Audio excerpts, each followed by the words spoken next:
And we asked the panelists to introduce themselves. Perhaps Chelsea Freeland may begin.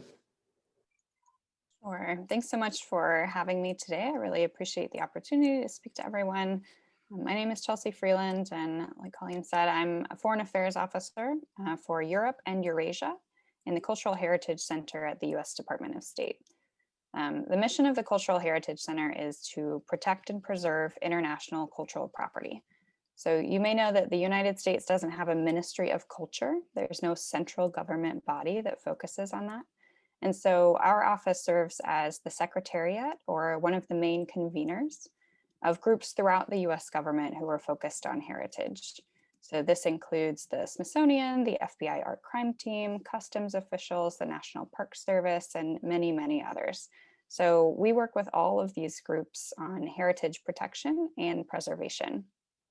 And I came to this field working on Eurasian archaeology in kind of a non-traditional way. I have a bachelor's degree in European history, and I spent a year abroad in the Mediterranean studying classical archaeology as part of that. But then I went on to do a master's in maritime studies, and that's a mix of underwater archaeology and material culture studies. So I also worked as an archaeological conservation student for a field season, focusing on material culture, and did a lot of scuba training as part of that. And then after graduate school, I did several jobs that focused on maritime archaeology. I worked as a museum specialist for the US Navy, and then I spent a year locating historic shipwrecks for the Maritime Administration, which is now part of the US Department of Transportation. I also got the chance to do a field season in Dubai in the middle of the Arabian Desert, which was very different from my normal underwater environment. And then I came to the State Department about 3 years ago. So most of my job involves research and analysis of looting and trafficking for movable cultural property in countries throughout Europe and Eurasia, including the Caucasus. The United States has bilateral cultural property agreements with countries throughout the world. And the goal of these agreements is really to reduce the incentive for looting or theft of these types of movable objects in those countries. So this work involves visiting archaeological sites and museums, and in some cases, other historic or cultural sites like mosques, synagogues, and churches, meeting with local stakeholders, conducting interviews, and researching objects on the international art market. I also serve as a subject matter expert for consultations with US embassies as they support cultural heritage projects, and on grant review for preservation work. And those projects could include movable artifacts, but also buildings and intangible heritage, things like language, song, and dance. And then we also spend some time thinking about the effects of climate change on heritage and how heritage specialists can help work toward climate solutions across the globe. So it's a pretty diverse portfolio, but I think it's really exciting work. Thanks. Thank you so much for that very original, very interesting biography. Now I would like to ask Hans Gutbrod to please introduce himself. Yes, thank you for joining. I'm speaking from Tbilisi, as is Tim Blauvelt. We arrived in Georgia in the same week more than 20 years ago. And I think in some ways I'm a classic example of someone who's a little bit adjacent to academia, even though I now have I'm at Ilia State University. Some key points to highlight in terms of what I did. For 60 years, I ran the Caucasus Research Resource Centers, which was one of the larger research organizations in the region, where we had a very good cooperation with ARISC at the time. I otherwise have set up an initiative to increase the transparency of think tanks around the world, where we engaged with some of the very big ones, from Chatham House across to Carnegie Endowment for Peace, etc., to increase the financial transparency, and had quite some impact based out of Tbilisi, which is not something that would have happened maybe 20 years ago. I'm currently have a title that sounds fairly formal, where I'm the regional representative of a consulting enterprise called Berlin Economics, where we work with deputy ministers, the typical counterpart level, to work on implementing reforms towards European integration, especially in Georgia, a little bit also in Armenia, but I also do a lot of consulting on the side. So after this call, I'll be on a call regarding some consulting in Yemen, where we do conflict relevant surveys. I've done led survey efforts in East Timor. And let me just maybe give a couple of key points that lay out what I think comes, what are maybe some of the transferable points out of that. When I was doing my PhD, I went to one of my supervisors, a very wise man, I think it's fair to say, Philip Windsor at the London School of Economics, and said, you know, I'm doing my PhD about notions of tragedy in international relations. And I said, but, you know, I am a bit worried about where this is going to take me. And he said, don't worry, things will sort themselves. And that's exactly what happened. So what is beyond the horizon outside academia is incredibly hard to see, for at least for some of you, while you're in an academic context. And so many things indeed sort themselves. One of the fellow academics now, former academics here in Georgia, now runs the American Chamber of Commerce here, has a well-paying job, and puts his PhD to other good uses. I'll just say a couple of very few other things. You can actually move around much more than you think.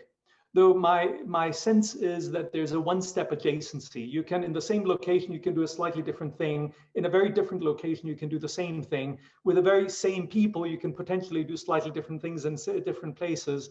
And that's very, very important to consider as you set yourself up in terms of what you do.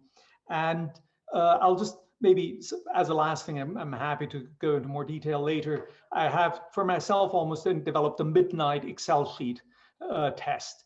If I'm working on something myself at midnight, figuring some data out and putting it into a spreadsheet, and by midnight I need to tell myself, okay, this is really interesting, but now I need to go to bed, then it often is an indication that there's more to be done there, that there's jobs there, that you will get paid for these things, because you're just so interested in figuring something out that maybe other people haven't figured out before, even sometimes in ways that are entirely unexpected, that often you'll find that money will also follow. But I'm happy to go into more details later. Excellent, thank you so much. And I'm certain there will be many people asking for more detail. Now I would like to open the floor up to Maureen. Maureen Marshall.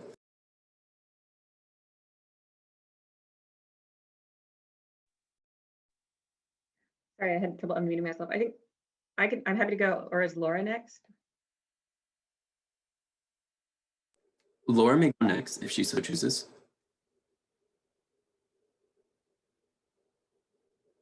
Maureen, you go ahead and I'll follow you. Okay, sure. Sorry about that. So I am Maureen Marshall. I'm Associate Director at a Russia East Europe Eurasia Center, and I prepared a little PowerPoint slide, since I was the one kind of US university person, about what is called academic professional positions at my university. They kind of have different names for different places. So I'm going to share this. Just if there are people on the job market, it looks like we have a really diverse group of attendees, but there are people looking, just to give people kind of an idea of what one can look for.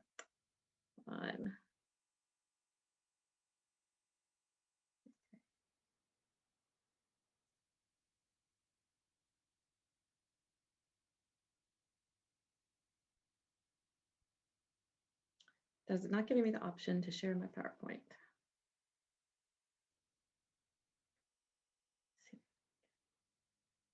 Here we go. Okay.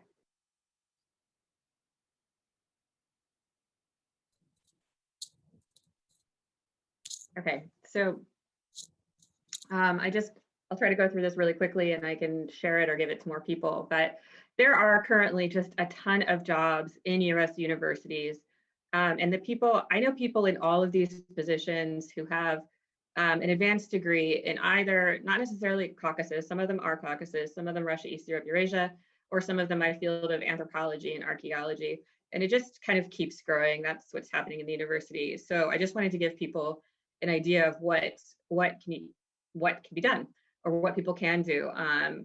And so I know a lot of people might be aware of digital humanities initiatives, but there's all kinds of things. Grants and contracts is just huge, and data analysis is growing and growing. Every unit I know wants a data analyst right now.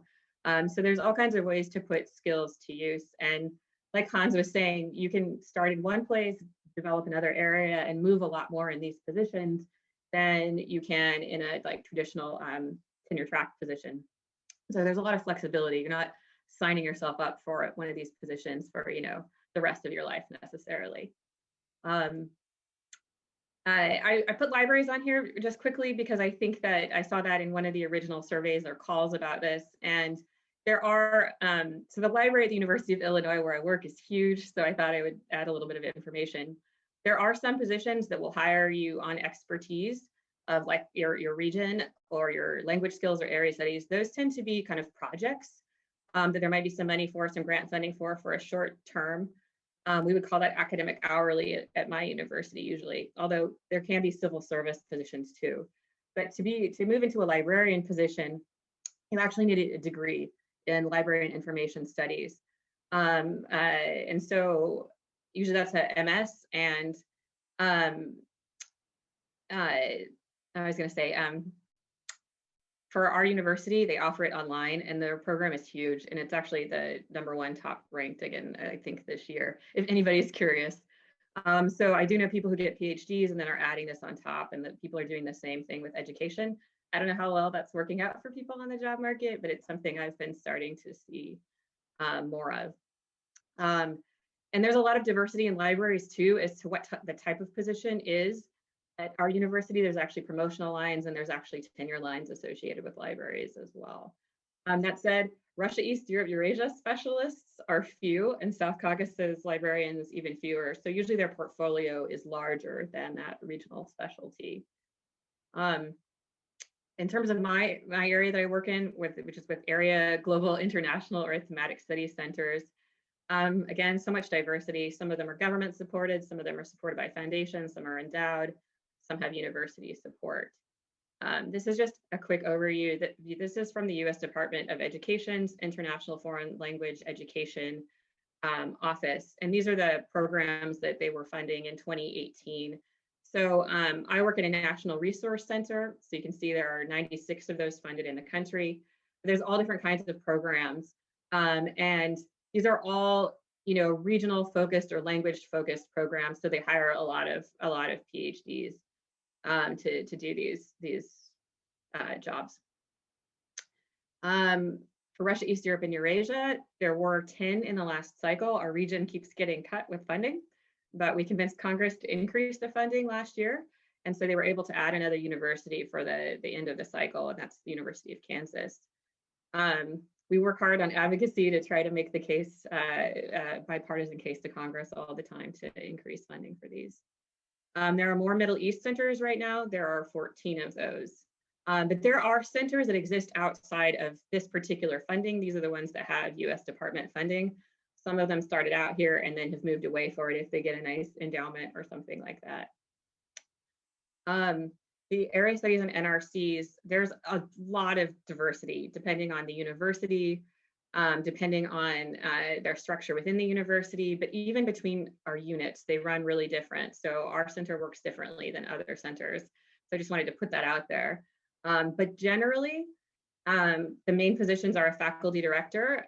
So that's drawn from the tenure stream faculty, an associate director, and an outreach coordinator at minimum. But then there's lots of different positions that have developed. And in the last 10 years, various centers have been restructuring and redoing what they're kind of rethinking how they're doing things.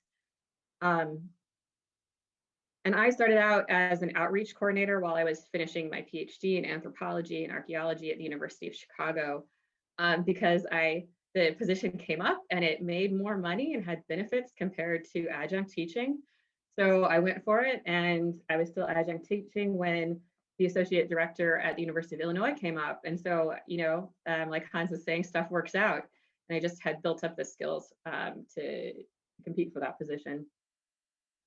The outreach coordinator position that I'll just talk about that since I had it. The one thing they have in common is a outreach K through 12 component usually. So this is kind of mandated by the Title VI grants.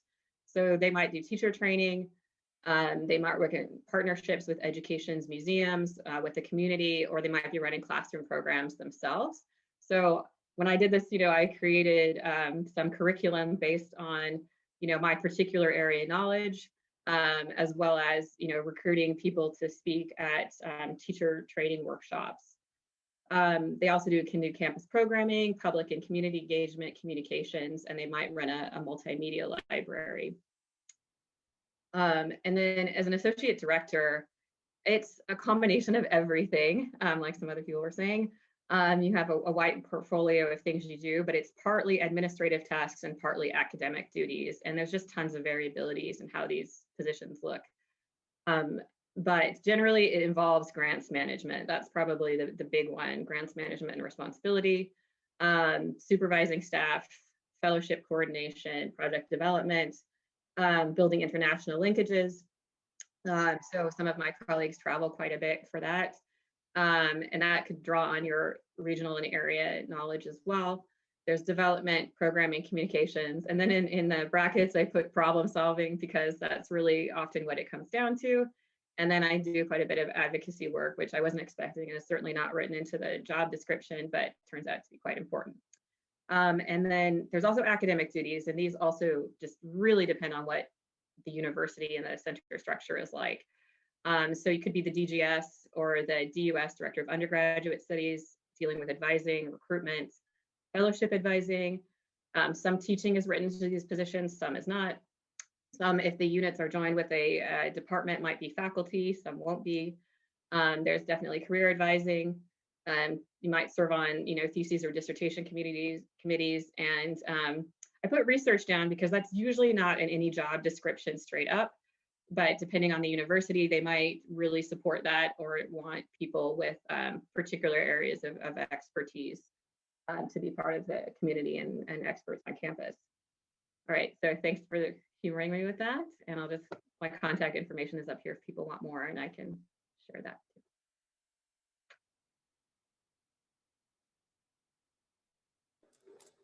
Thank you so much. I think with each panelist, people are realizing there's more and more opportunities out there. So with that, I would now like to open the floor to Laura Todesco, and apologies for messing up the order a little bit. Please take this opportunity to introduce yourself. Thank you. Hello, everyone. I'm delighted to be with you today. Thank you for including me in the panel. And I don't have a PowerPoint as Maureen did, so it's a tough act to follow, but I'll tell you a little bit about myself. I work for the U.S. Department of State, overseeing cultural preservation initiatives in a discrete region of South and Central Asia, which is defined by the State Department as mostly the countries with STAN affiliated with them. So Afghanistan, Pakistan, and Central Asia stands, India, Sri Lanka, Bangladesh, and Nepal. But the vast majority of my work focuses solely on Afghanistan and Pakistan, which is a little bit of a departure from the Caucasus. Although I did start working in the South Caucasus in 1993, which I suspect is before a number of you were born, which is a little bit, I have to wrap my head around that, but nevertheless, I was just beginning graduate school in archaeology at New York University and saw that the Caucasus was a new territory to begin doing some archaeological work, and became affiliated with the first American excavation taking place in Armenia in that year, 93, sort of, as we all know, very soon after the fall of the Soviet Union. I continued working in the Caucasus and with a focus on Armenia and Georgia, and completed my PhD on the subject of early metallurgy, which has absolutely practically nothing to do with what I do now. But the skills that I learned through the process of just completing graduate school and that topic have sort of in intangible ways impacted how I think about the work I do now. I want to reiterate, which I'm going to tell you a little more detail about what kind of cultural preservation takes place on behalf of the State Department in a country like Afghanistan and Pakistan. In graduate school, I want to emphasize what Hans and Maureen mentioned, that there's a lot to be done outside of academia if one is inclined. And I think early on in my graduate studies, I understood I did not want to be an academic. It was just not really my cup of tea for a number of reasons. But I was committed to completing graduate school anyway. I felt there was a big value for at least for myself in completing a PhD, even though I knew I did not want to be an academic. So I was concurrent with being in graduate school. I was working at the Metropolitan Museum of Art in New York under a fellowship. They were sort of helping to subsidize my graduate studies. And I liked museum work a great deal. So upon completing graduate school, I continued working at the Metropolitan Museum in New York, and then and imagined I would sort of live my career out there, probably dying at my desk inside the Metropolitan Museum one day. But sort of life events impact all of us in ways we can't always predict. And I just started having children and decided to leave New York City because it's a city that was difficult to raise a family in. Long story short,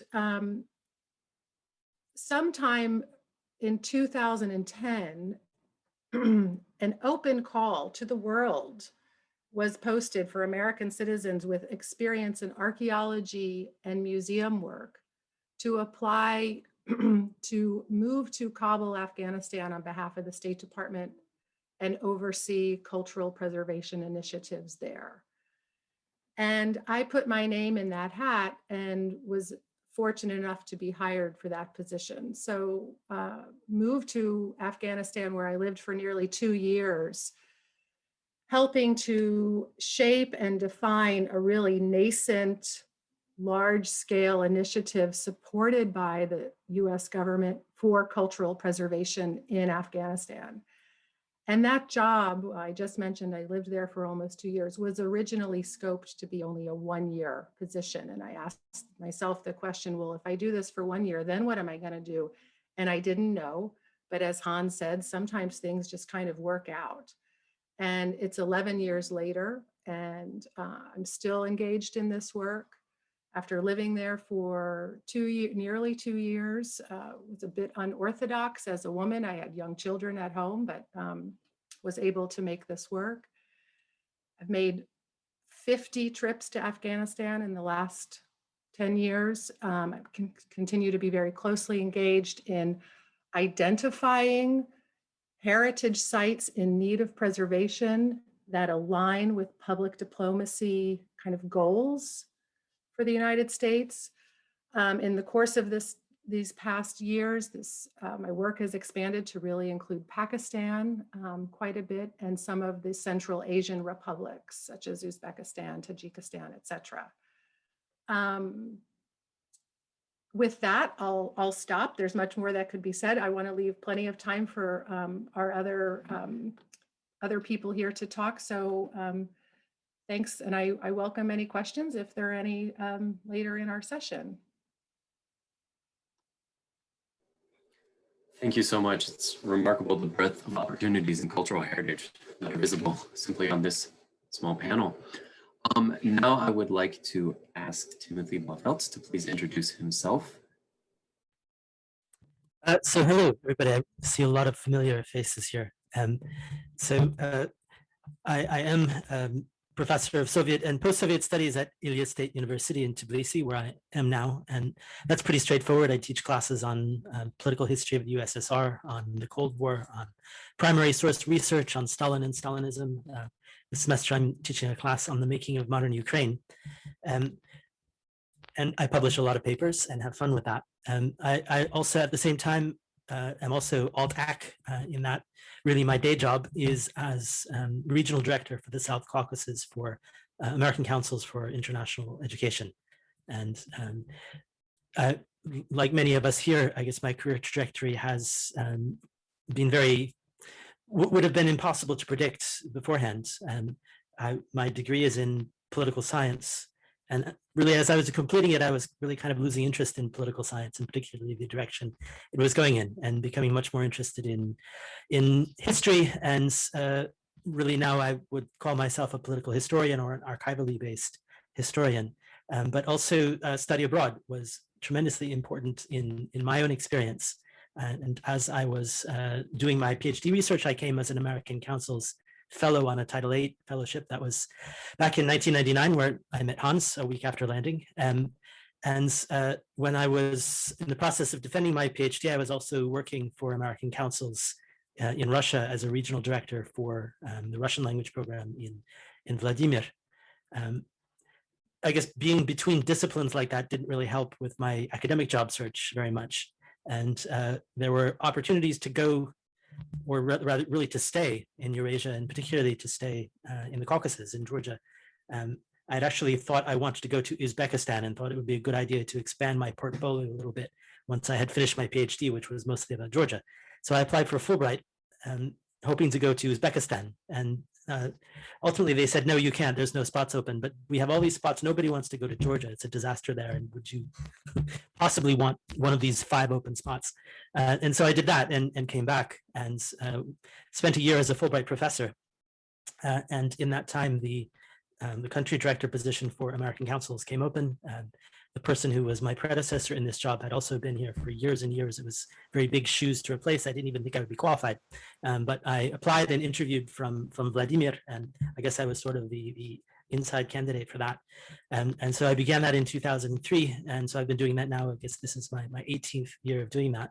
And what we do with American Councils, I mean, it is very much an alt-ac organization. I think it's an organization that was founded by academics originally to facilitate Russian language study in the Soviet Union, then expanded to other countries as the Soviet Union collapsed, and engaged in still a lot of study abroad programs, but also programs, scholarships to facilitate people from this part of the world to go to America. So it gives me this opportunity to be really the thing that I love being, which is the intermediary between cultures, between worlds.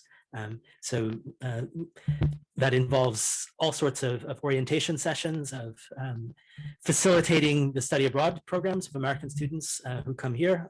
Either we have people who come on Title VIII fellowships for research, for language study. We have larger programs. For several years, we ran the critical languages program. So we have actually Natia Potkaradze is here in the audience, who is our facilitator for Georgian language. I think we're one of the really better options in Tbilisi for the study of local languages of Georgian, but also more obscure languages like Chechen. We have a lot of military students who come.